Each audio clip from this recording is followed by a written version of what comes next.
Kabanata 10. Ang Bayan ng San Diego. Ang bayan ng San Diego ay isang karaniwang bayan sa Pilipinas na nasa isang baybayin ng isang lawa at may malalapad na bukirin at palayan. Karamihan sa nakatira rito ay mga magsasaka. Dahil sa kanilang kamangmangan, ang mga inaaning produkto agrikultura ay naipagbibili nila ng murang-mura sa Tsino. Mula sa pinakamataas na bahagi ng simboryo ng simbahan, halos natatanaw ang kabuuan ng bayan. Sa may itaas na bahagi, may kubo na sadyang itinayo. Gayunman, mapapansin sa pagtanaw sa kabuuan nito ang isang tila pulong gubat na nasa gitna mismo ng kabukiran. Kagaya pa ng ibang bayan sa Pilipinas, ang San Diego ay mayroong itinatagong alamat. May isa umanong matandang Kastila na dumating sa bayan. Ito ay matatas magsalita ng Tagalog at nanlalalim ang mga mata. Binili niya ang buong gubat. Ang mga pinambayad niya ay mga damit, alahas at salapi. Hindi nagtagal, ang matanda ay nawala. Isang araw, ang mga nagpapastol ng kalabaw ay nakaamoy ng masangsang na amoy. Hinanap nila ang pinanggagalingan ng amoy at nakita nila ang nabubulok na bangkay ng matanda na nakabitin sa isang puno ng balete. Dahil sa pagkamatay ng matanda, lalo siyang kinatakutan sapagkat nung nabubuhay pa siya ay kinatatakutan na ang tawa nito.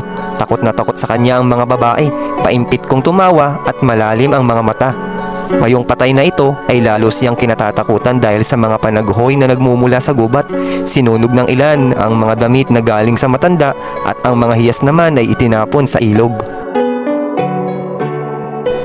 Hindi nagtagal, isang batang mistisong Kastila ang dumating at sinabing siya ang anak ng namatay. Ito ay may pangalang Saturnino. Siya ay masipag at mapusok. Sininop niya ang gubat. Sa kalaunan, nakapag-asawa siya ng isang babaeng taga Maynila at nagkaroon ng anak na tinawag niyang Rafael o Don Rafael na siyang ama ni Crisostomo Ibarra. Si Don Rafael ay hindi malupit bagkus siya ay mabait. Ito ang dahilan kung bakit kinagiliwan siya ng mga magsasaka. Napaunlad niya ang lugar. Mula sa pagiging nayon, ito ay naging bayan. Pinakamayaman man sa bayan ng San Diego si Don Rafael at siya'y iginagalang ng lahat, ngunit hindi siya ang makapangyarihan. Hindi rin si Kapitan Tiago kahit na madalas siyang ipasalubong sa orkestra kung dumarating. Lalong hindi ang kapitan ng bayan sapagkat siya'y hamak na utusan lamang na maaaring kagalitan ng alkalde mayor.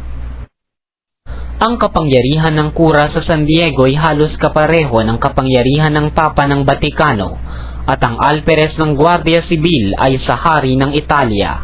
Madalas magkapingki ang dalawang makapangyarihan sapagkat nagpapaligsahan sa taglay na kapangyarihan. Si Padre Bernardo Salvi ang humalili kay Padre Damaso nang ito'y maalis sa San Diego. Siya ay bata pa, payat at masasakitin. Hindi siya nananakit gaya ni Padre Damaso. Mahilig siya sa pangingilin at pag-aayuno. Ang alperes ay popular din, ngunit sa Wimpalad dahil sa pagkakapag-asawa kay Doña Consolacion. Labis ang pagsisisi ng alperes, kaya't upang maipaghiganti ang kanyang kasawian ay laging naglalasing. Pinahihirapan ang mga sundalo sa gitna ng matinding init ng araw at sa tuwina ay binubugbog ang asawa. Kapag namataan ni Padre Salvi na pumasok sa simbahan ng alperes, ay palihim niyang inuutos sa sakristang isara ang pinto ng simbahan upang walang makalabas at sisimulan ang mahabang sermon. Upang makaganti sa kura, ipahuhuli naman ng alperes ang alila o sakristan.